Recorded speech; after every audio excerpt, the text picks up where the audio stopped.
গলার আওয়াজ দেখছেন? ক্ষমতায় যদি যায় এদেশে টিকতে পারবো? গলার আওয়াজ তো সত্য কথা বলি দেখে গলার আওয়াজটা বড়। আপনারা তো পকেটে চুরির টাকা আছে বলে গলার আওয়াজটা ঠান্ডা, কারণ মাথাটা ঠান্ডা। 16 বছর শেখ হাসিনার সাথে ছিলেন না, মাথাটা তো এইজন্য ঠান্ডা। মামলা করা উচিত, বিএনপি ক্ষমতা আসলে আপনার নামে মামলা করবে। শেখ হাসিনার যদি খুনি বলতে ওনাদেরকেও খুনি বলতে হবে। দেখছেন 5 আগস্টের পরে যত খুন করেছে এই দেশে, 5 আগস্ট পরে ধরে ধরে নিয়ে কি খুন করছি? কারে না করছেন? 4বার জাতীয় পার্টির অফিসে গিয়ে মানুষ খুন করছেন। এখানে কে ভিতরে জলে মরছে? জাতীয় পার্টির অফিসে যখন হামলা হয়েছে আমরা যাই জাতীয় পার্টির অফিসে? একদম না। হাসনাত আব্দুল্লাহ তার ফেসবুকে দিয়ে বলেছে আসেন এখানে জাতীয় পার্টি করার জন্য। এনসিপি কিন্তু আপনাদের পক্ষে স্টেটমেন্টও দিয়েছে, যদিও আনুষ্ঠানিকভাবে না। বিএনপি বলেছে, বিএনপি মিথ্যাচার করতেছে এখানে। নাই কথা বলেন না, খামোকা মিথ্যাচার শব্দটা আপনি বললেন না। আপনারা এই দেশে যা করেছেন, খুন করতে বলতে হবে এখানে। বাংলাদেশের 53 বছর যে মবক্রেসি হয় নাই, মানে এই মবক্রেসি 5 আগস্টের পরে মবক্রেসি গোষ্ঠী কিলায়, আমি মবক্রেসির উত্তর দিব। মবক্রেসির গোষ্ঠী কিলায় অবশ্যই উত্তর দিব। ওনাদের জন্য একদম রাস্তা বিএনপি ছাড়া এই দেশে ওনাদেরকে কেউ ঠিক করতে পারবে না। যেই বিচারপতিরা বুঝছেন, বিচারপতিরে কানে ধরে নামায় দিবে। বিনা বিচারে মানুষকে সুষ্ঠুভাবে বিচার না কইলে, মানে 5 তারিখ পর্যন্ত 5 তারিখের পরে মবক্রেসি করে রাষ্ট্রপতি সরাইতে গেছিল, সেনাবাহিনী প্রধানের সরাইতে গেছিল। এরপর আমরা আপনার কাছ থেকে সময় কি করছিল? আপনার কাছ থেকে এখন যে পর্যায়ে গেছে এখন আর হচ্ছে না তো। এখন আর স্পেস দিলে আমার স্পেসে থাকবে না। আপনার কাছ থেকে সময় কি আমি কথা বলতে পারবো না উনি কথা বলবেন? ওনার ক্ষমতা বেশি। আমি এখন ছোট করে বলেন। শেখ হাসিনার আমলে টাকাগুলো পকেটে আছে না, ক্ষমতা বেশি তো কথা বলার অধিকারও বেশি। না প্লিজ আপনিই বলুন। আমরা যেই বিচারপতিদের অপসারণ চেয়েছিলাম সেই বিচারপতিরা নিজ মুখে বলেছে যে আমরা শপথবদ্ধ রাজনীতিবিদ। তারা কি ন্যায় বিচার করেছে? বিএনপির ভাইরা যখন জেল খেটেছে তখন যারা জামিনের জন্য গিয়েছে জামিন দিয়েছে, অন্যায়ভাবে মিথ্যা মামলায় তাদেরকে জেল খাটতে হয় নাই? তারা লেজিটিমাইজ করেছে, জেল খাটতে হয় নাই? বিনা বিচারে জামাত বিএনপির নেতাদেরকে জেল খাটতে হয় নাই? সেই সময় এই বিচারপতিরা কি ন্যায় বিচার করছে? আমার নামে 4টা মামলা করছে। আমার নামে 4টা মামলা। আপনার নামে 40টা মামলা দেওয়া উচিত, কারণ আপনি খুনের দোষর, শুধু দোষর না। আমার আওয়ামী লীগের পরে আপনি এইখানে স্বাধীন বাংলাদেশে বসে আমাদেরকে বলেন খুনি, আমাদেরকে বলেন খুনি। একেবারে ছোট্ট করে মবক্রেসি এইটা উনাদের বানানো। গলার আওয়াজ দেখছেন? ক্ষমতায় যদি যায় এদেশে টিকতে পারবো? গলার আওয়াজ তো সত্য কথা বলি দেখে গলার আওয়াজটা বড়। আপনারা তো পকেটে চুরির টাকা আছে বলে গলার আওয়াজটা ঠান্ডা, কারণ মাথাটা ঠান্ডা। 16 বছর শেখ হাসিনার সাথে ছিলেন না, মাথাটা তো এইজন্য ঠান্ডা। মামলা করা উচিত, বিএনপি ক্ষমতা আসলে আপনার নামে মামলা করবে। আমরা না, আমরা ছোট্ট একটি বিদেশে টিকতে দিবে না, গলায় তুলতে দিবে না। দর্শক আর কেবল প্রশ্নগুলো সহজ নিচ্ছে, ছোট্ট বিরতি, আমাদের সঙ্গেই থাকুন। এই মুহূর্তেও বিভিন্ন জায়গায় শেখ হাসিনার দুঃখে কান্দে। তারা এক ধরনের অপরাধী, তারা 15 বছর দুঃশাসনকে এক ধরনের লেজিটিমেসি দিয়েছে, কিন্তু আপনারা বলে আমারেও ডাকে নাই, তাদেরকেও ডাকে নাই, আমাদেরকেও নির্বাচন করতে দিতে চাইতেছে না, তাদেরকেও ছাড়া নির্বাচন হইলে নির্বাচন সুষ্ঠু হবে না।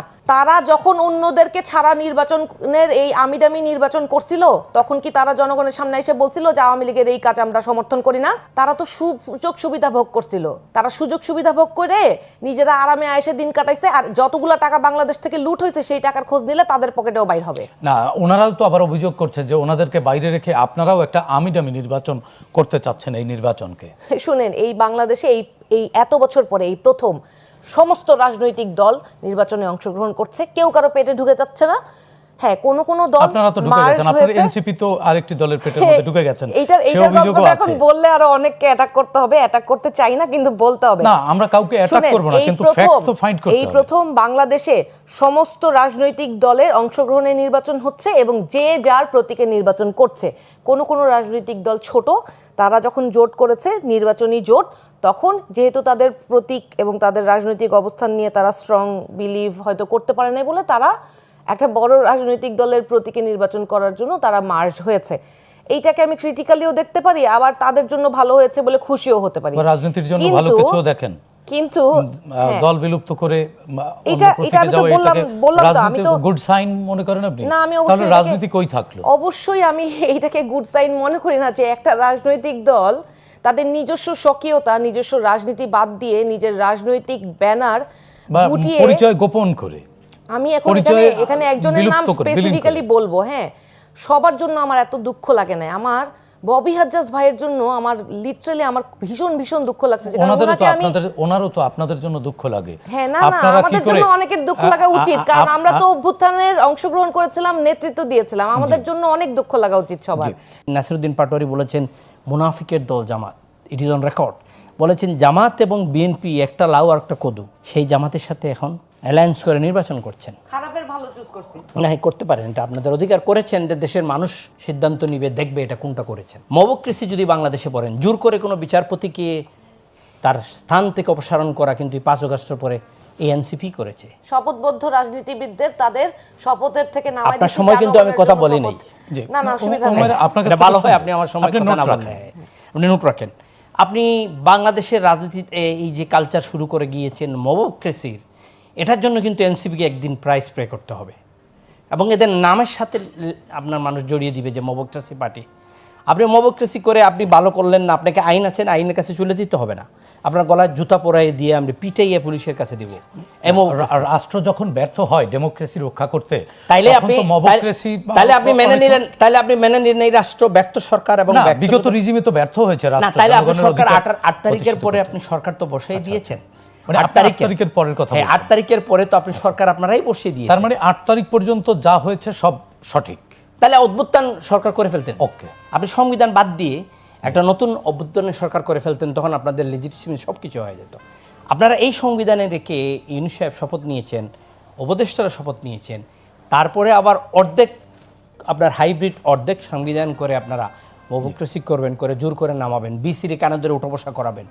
এই উত্তরগুলা এই জাতি কখন নেবে? উনি বলেছেন শেষ দিন পর্যন্ত আওয়ামী লীগের আমরা সমর্থন দিয়ে গেছি, এটা সঠিক না। না, সেটি আমরাও জানি যে আপনারা শেষ দিন পর্যন্ত ছিলেন। সমর্থন দেয়নি, উনি বলেছেন সমর্থন দিয়ে গিয়েছে। আচ্ছা আচ্ছা, এটা কি আপনি জানেন? আপনারা কি মিডিয়াতে কখনো বলেছেন যে আপনারা এটা অসমর্থন করছেন? আজ পর্যন্ত আপনাদের দল থেকে বিবৃতি আসে, দুঃখ লাগে ভাই, কষ্ট লাগে। আজ পর্যন্ত শেখ হাসিনার দুঃখে ওনাদের জিএম কাদের সেই প্রতিবাদ আমরাও করি। হুমায়ুনুর আপনার কাছ থেকে শুনবো।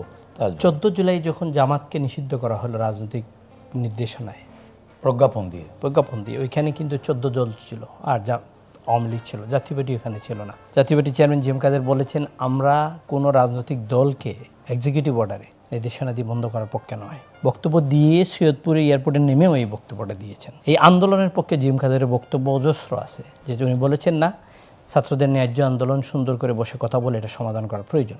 এটাদের পক্ষে আমাদের সমর্থন যে না, তার প্রমাণ হলো আমাদের ছাত্র সমাজের যে সভাপতি ছিল মামুন, যে ছেলেটা আজকে জামাতে যোগদান করে জামাতে চলে গেছে, জামাতিরা ওনারা নিছে, বক্তব্য দিছে কালকে, আপনি রংপুরে দেখেছেন যে ছেলেটা মামুন, এটা কি আমাদের ছাত্র সমাজ সভাপতি ছিল।